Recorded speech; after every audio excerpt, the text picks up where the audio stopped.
So good morning all, back out with RB, and we are riding a Euro 5 Titan in red and black. So this is the new Euro 5 version, very similar to the old Titan.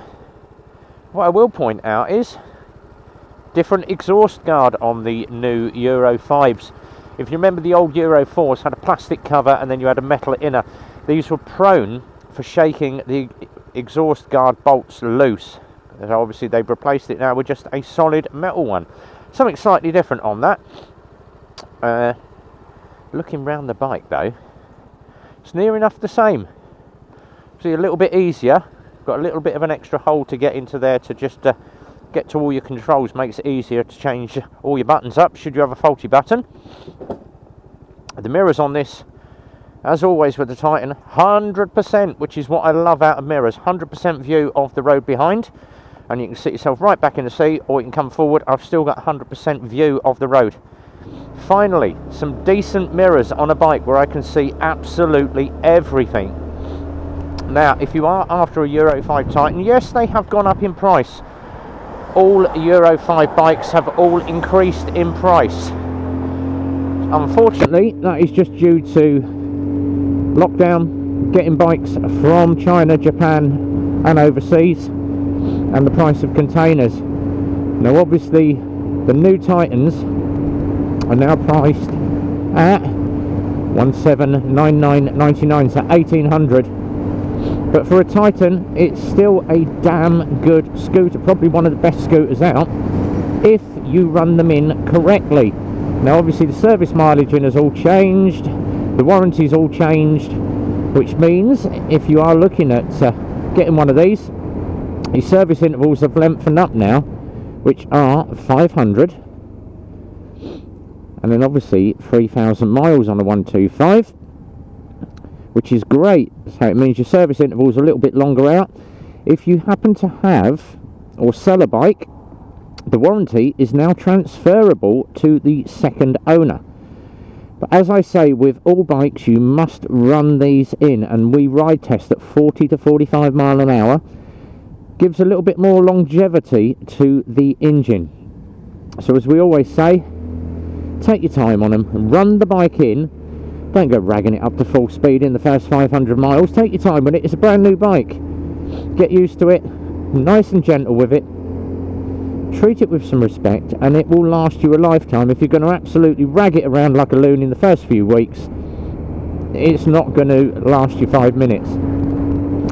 If you're paying nearly £2 for a bike, you want to be giving it some love, some care and attention, keeping it clean.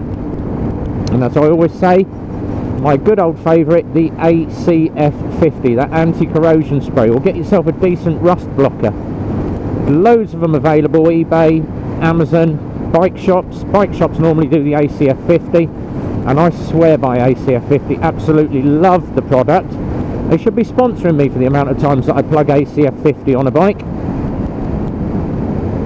But it's a very, very good product, and I use it on all my own personal bikes. But the response on these Titans are absolutely perfect. Brakes are so spot on, and obviously you've got the combined brake system now on all the new bikes. So front brake gives you front brake only, rear brake will give you, and I normally say 2/3 rear, 1/3 front. It's easier to say that than 60-70%, so 2/3 to 1/3 is easier to say, and that will come off your rear brake. So we always say dry weather, front brake, and then a little bit of back. In wet weather conditions, then just stick to your back brake.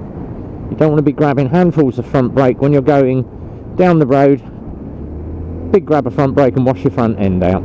And it's the same with not just the 125, it's with all the big bikes as well.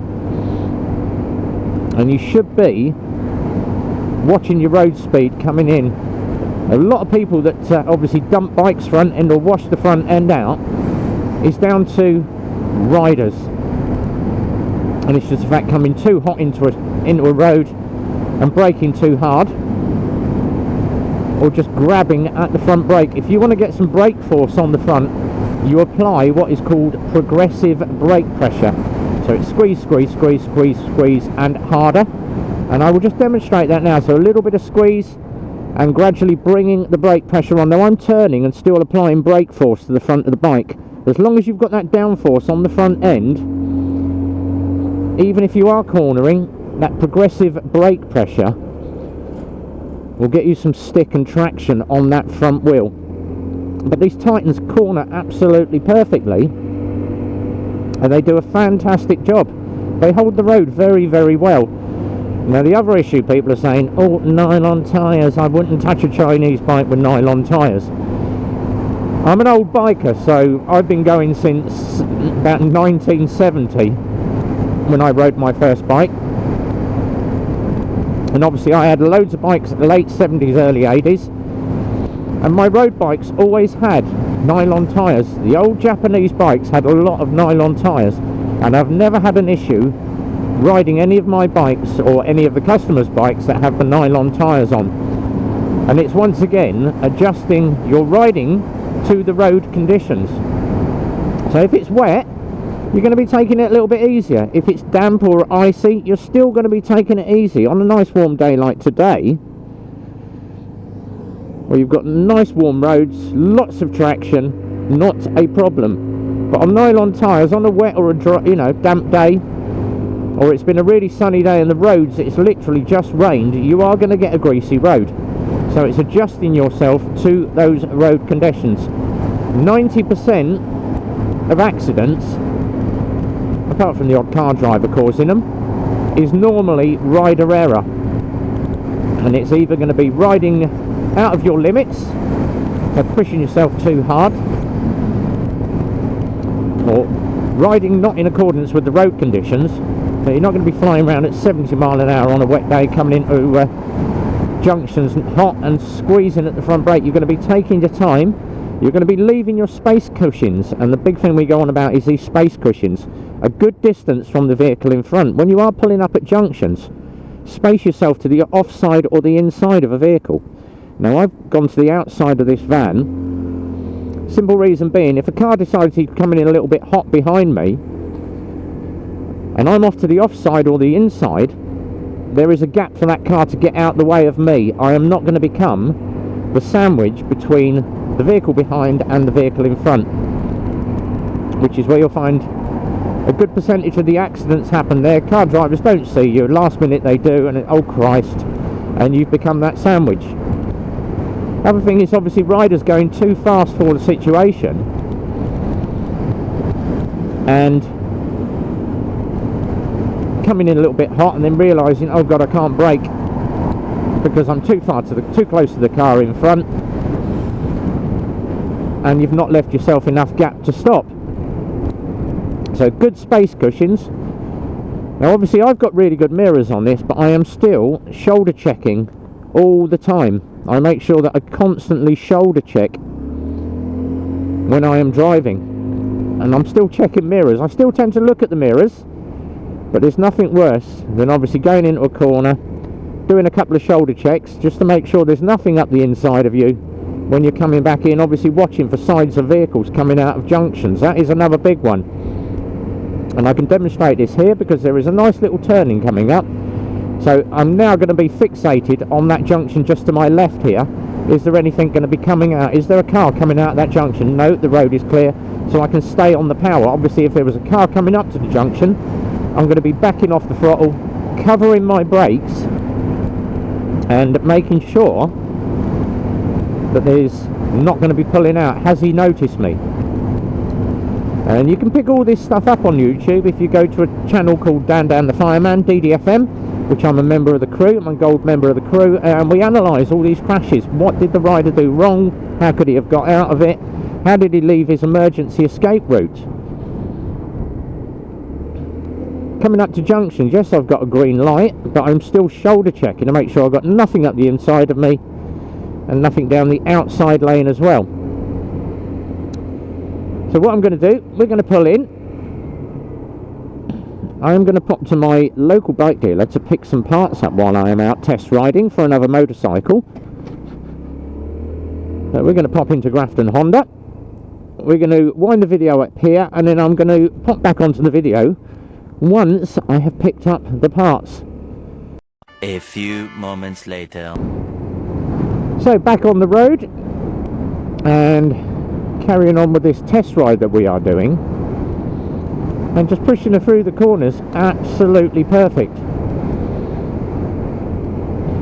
Tyres are good, engine is good, riding absolutely fine, and we've got 10k on the clock. So it looks like we're going to do the full ride test in one day. Obviously I've still got second ride test to do on day of handover like we always do, but sitting at a nice steady speed, space cushion once again, and sitting myself to the inside so he can see me in the mirrors. Lorries are the worst ones. Lorries and vans, obviously cars have a rear view window, but a lorry works off his mirrors unless he's got a camera on the back. But you'd always position yourself. If you can see the driver in his mirrors, he can see you. You don't want to be sitting flat bang behind any big vehicle, and you want to be leaving adequate space cushions. But for urban or light riding, Titan absolutely perfect. And a lot of people obviously are saying, oh yeah, but they're great delivery bikes. Yes, they are great delivery bikes, but honestly, any 125 shouldn't really be used as a delivery bike. They're not designed for that. They're designed for light use only, which is to and from work, backwards and forwards to college, whatever you're going to be doing. And normally around about sort of 20-30 miles a day. If you're going to be running it and using it for Uber or McDelivery, as they say, then obviously you really need to go for a bigger bike. But people are using these, and there is the option to obviously put a top box on the back of the rack on these for deliveries, and we've got a lot of customers that actually use these for delivery purposes. And the one thing obviously we get a lot of different bikes, and it's not just Lexmotos. We've got a lot of different bikes in for delivery. I'm just going to shift lanes here, get rid of that car behind me. One thing obviously, if you are going out and you're doing McDelivery to earn yourself a few extra pennies, be very, very wary that you have the correct insurance on your motorcycle. And a lot of people are getting caught out by this. Oh, well, I need a little bit of extra cash at night, I'm going to go and do McDelivery, or I'm going to go and deliver for a certain chicken company or the local pizza shop, and you're riding it on your normal insurance. If PC Plod pulls you and you're on a delivery and you've only got social, domestic and pleasure, or to and from work use, you are not going to be covered under your insurance for business use. So make sure that you have business insurance. A lot of people do get caught out by that. Now obviously my insurance on my bikes, I do have social, domestic and pleasure. When they asked me what I did for a living, and I said I was a moto vlogger, do you ride your bike and vlog at the same time? Yes, I do, but obviously it's just out on my normal runs. No, because it is classed, you are using it for business purposes. A moto vlog is still classed as a business purpose, so business insurance. And that was something that I did not know. So obviously I've had to take business insurance, and there's not a lot of difference, guys. Now obviously I run a 1400 GTR. My business insurance was an extra 25 quid. That's nothing. So if you are moto vlogging, do check your insurance, guys, because you may find doing a moto vlog or using your bike for vlogging may put you outside of your normal social, domestic and pleasure, even if you are using it just to record your ride. I'd always say just bang a bit of business insurance. Yeah, I'm using my bike, I'm motor vlogging, is it classed as business? Some insurance companies will say yes, some insurance companies will say no, it's not business use, you're still just doing it's the same as having a dash cam in your car. But check that out, make sure that you are covered on your insurance. And the final thing, gear. Someone asked it, and I did a thing in the live stream the other day, so go and check my live stream where we got a few of our biker friends in on the live stream, and we were talking gear. Basic gear, you should have decent pair of hard wearing boots. If you can't afford them, get yourself a set of Doc Martens with some ankle protection. but you should always have a decent set of riding boots. Now I tend to ride the 125s, and I've got my work boots on, which are high ankle Doc Martens steel toe caps, just so I can walk around the workshop at work. As always, I've got my Kevy jeans on. I tend not to go for textiles if I'm riding the 125. I tend to sit around in my Kevy jeans all day. They're very comfortable, but they offer some abrasion protection should you get offed. Decent jacket. Now I run two different jackets, textile jacket, and then obviously I've got my work jackets with my Kevy armour underneath. Just some decent motocross Kevy armour and a decent pair of ride boots, double stitched on the palm protection, Kevlar pad across the back of the knuckles, and titanium mesh to the inside. That is bare minimum. And full face helmet. Make sure you get yourself a decent one. Don't go buying a cheap 35 quid one off of eBay. A lot of showy and outright copies you can find on eBay for about 80-90 quid. Steer clear. Go to an approved motorcycle dealer. They will have the real helmets. Don't buy anything off of marketing sites unless it's an approved bike dealer that is advertising on that site. There are some really good stores that you will find on marketing sites like the eBay or the Amazon, but check them out, check out their feedback. Make sure you get an approved ECE motorcycle helmet or an ACU approved motorcycle helmet. Make sure it's got the kite mark on it. Now obviously I run a hybrid helmets are a lot easier, because then if you're up in traffic you can just pop the bottom of the hybrid up, you've got a bit of air to your face. Makes life so much easier. So that's what I'd say, minimum of gear.